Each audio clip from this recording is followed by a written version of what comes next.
Working as a tutor for academic subjects, I'm also a swimming instructor with more than 15 years of teaching experience.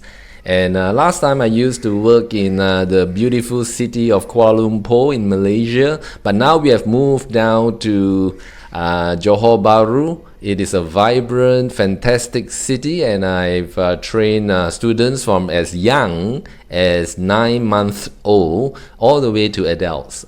So in this video, I'll be talking about what swimming gear to wear and equipment that is needed in order to help your students. So stay tuned.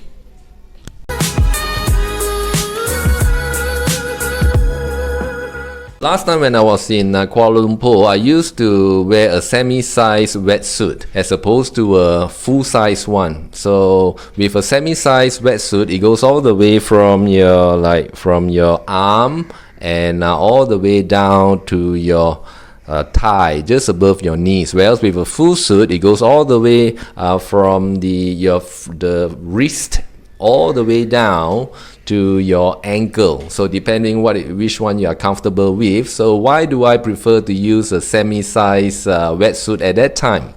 Number one is that it helps me to keep warm because I have to travel from pool to pool. You may spend half of the day going from pool to pool, from condominium to private residences and so forth. So because of that, I try my best to keep warm, and that is what I do. Besides that, it looks really attractive and professional, and the kids really love it because you look a bit like a superhero, and that can really attract a bit of attention there. So that is what I like to wear.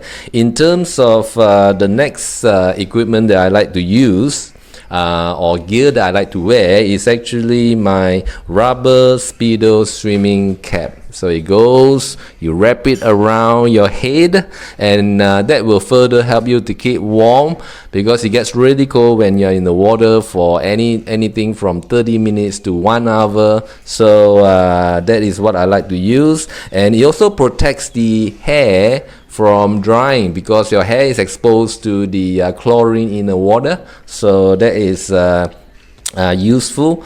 Besides that, for competition, because for swimmers who are in a competition, they like to wear a swim cap so that they have less drag or resistance. So that will help them to swim faster. So the third thing that I need to wear is my goggles. So I try to get a good quality goggles because as you know, working as a swimming instructor, you'll be using it constantly or regularly. And just a small tip, as you start to wear your goggles more and more, you notice that it starts to get foggy. So if that happens, a quick trick that I like to do is to apply a bit of toothpaste. And that will help to clear up the fog, and so that you are able to see clearly when you are underwater. It'll be also a good idea to buy a few rubber straps because constant usage, you may need to change it every few months or so, probably every 4 or 5 months or so.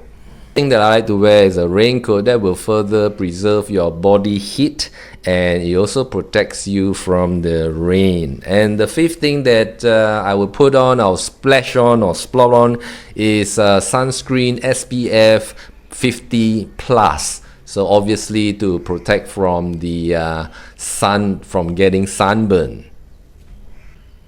What about now in Johor Bahru? Well, I've changed a bit for the sake of convenience. I actually wear a nylon or polyester spandex made shirt and shorts. Very simple, isn't it? So as you can see, it is really convenient, and it goes all the way down here to just on top of my knees. So hopefully you can see it here. And yeah, it's easy to take off from pool to pool, whereas with a wetsuit, it gets really wet and it's really difficult to take off. So it's not so wet, and it's easy to dry up. So that is the other advantage of it. And then I used to wear swimming caps, but now not anymore. All I wear is just a regular cap. I'll show you.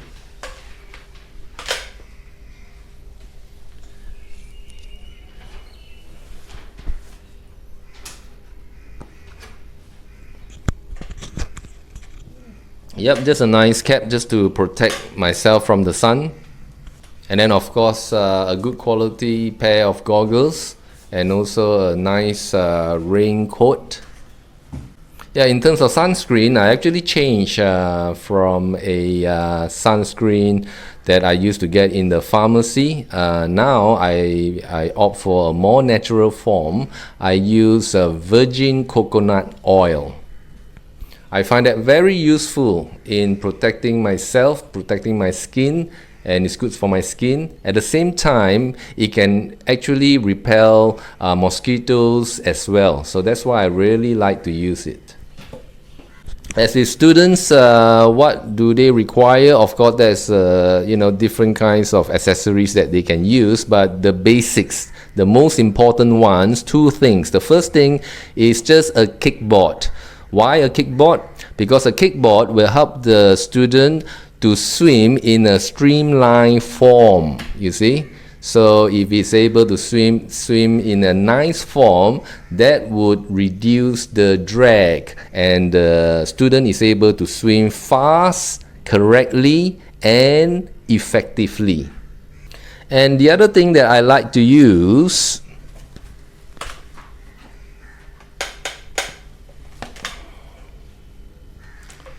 is this little green man. It is made of rubber and it sinks in the water.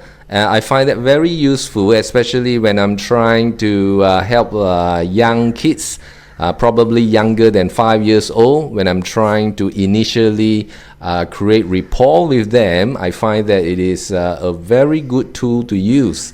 And then for others, when they learn how to go underwater, and I usually drop it down into the pool so that they can go and go underwater to get it. So it's very good underwater training tool to use and help your student. So hopefully you have benefited from this video, and please show your support, subscribe and share, and see you in the next video.